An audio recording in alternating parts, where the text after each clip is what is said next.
اچھا ہم دیکھتے ہیں نا کہ ٹک ٹاک لائف کے تھرو جو ہے وہ منی لانڈرنگ ہو رہی ہے. پر سب منی لانڈرنگ جو ہے نا اس کا طریقہ جو سامنے آیا ہے مختلف ایپ کے ذریعے، یہ سائبر کرائم ایکٹ کی 4 دفعات، دفعہ 20، 21، 22، 23، پھر 24 سے 25 سے 26 بھی، ان کے تحت یہ قابل تعزیر ہے.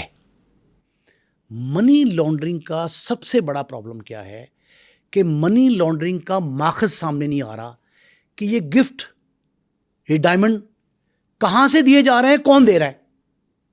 فیک آئی ڈیز کے ذریعے تصویر کسی کی، نام کسی، آپ گرپ نہیں کر سکتے. ایک دوسرا، سائبر کرائم ایکٹ میں کرائم سین نہیں ہوتا.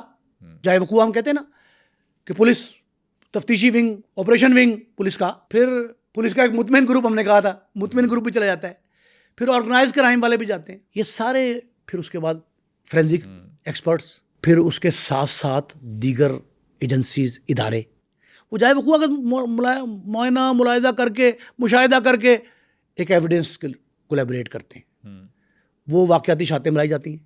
اب یہاں مسئلہ یہ ہے کہ منی لانڈرنگ کا کوئی سین نہیں ہے، جائے وقوع کا معائنہ نہیں ہوتا، آپ کو منی لانڈرنگ کے آنے جانے کا پتہ نہیں ہوتا، تو کرائم سین نہ ہونے کا نقصان یہ ہے کہ آپ کو ان ممالک سے رابطہ کرنا پڑتا ہے جہاں سے وہ ایپ جو ہیں وہ جنریٹ ہوتی ہیں. ٹرکی، ملائیشیا، چائنا، برٹش، جتنی ایپس جہاں جہاں سے اوریجنیٹ ہوتی ہیں، پاکستان کا معاہدہ اگر نہیں ہے کسی ملک کے ساتھ، تب بھی آپ کو ان کے مرہون منت رہنا پڑتا ہے کہ ان سے رابطہ کریں گے، ڈیٹا دے دیں.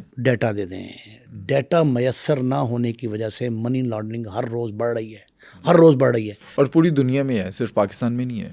پر سب پوری دنیا کا ڈائلما اور ہے.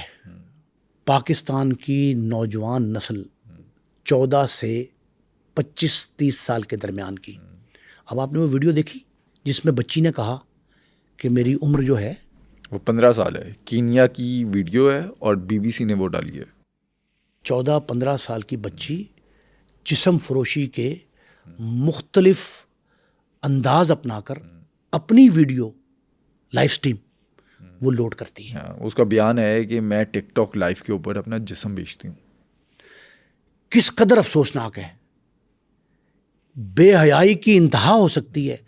پاکستان جیسا اسلامی نظریاتی ملک، وہاں یہ برائی سرایت کر رہی ہے.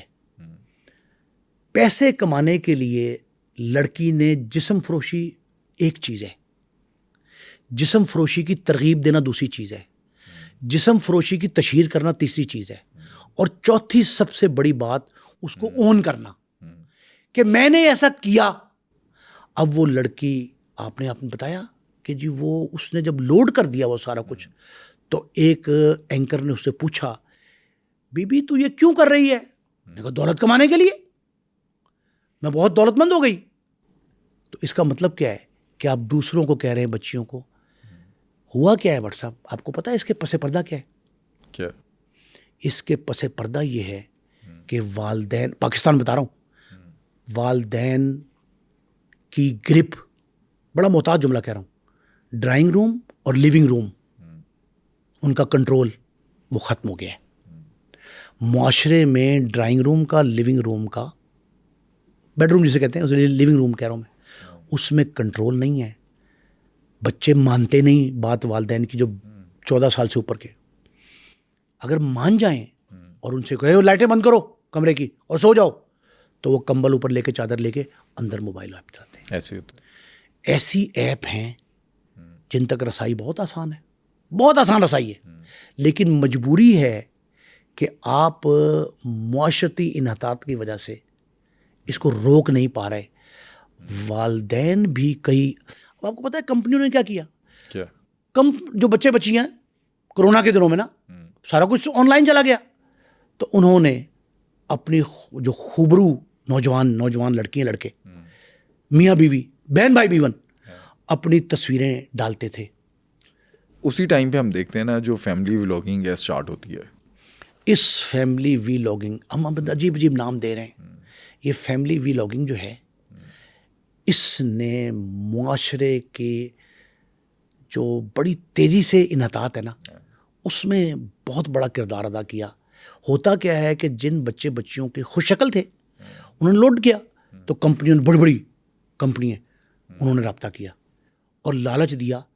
منی لانڈرنگ آپ نے کہا نا، اب یہ منی لانڈرنگ اور منی جنریشن ملا کے بتا رہا ہوں آپ کو کہ انہوں نے ان سے رابطہ کیا، ان فیملیز والوں سے، اور ان سے کہا جی اپنے گھر کی روٹین میں کوئی ٹاکی مار رہا ہے، انہوں نے ٹاکی کی ویڈیو دے دو. کھانا پک رہا ہے، کھانے کی کچن کی ویڈیو دے دو. اس نے کہا جی بیڈ روم میں یا یہ جو ہے آپ کا واش روم اس کے یا آپ کا ڈریسنگ روم اس کی تصویریں ویڈیو بنا کے بھیجو.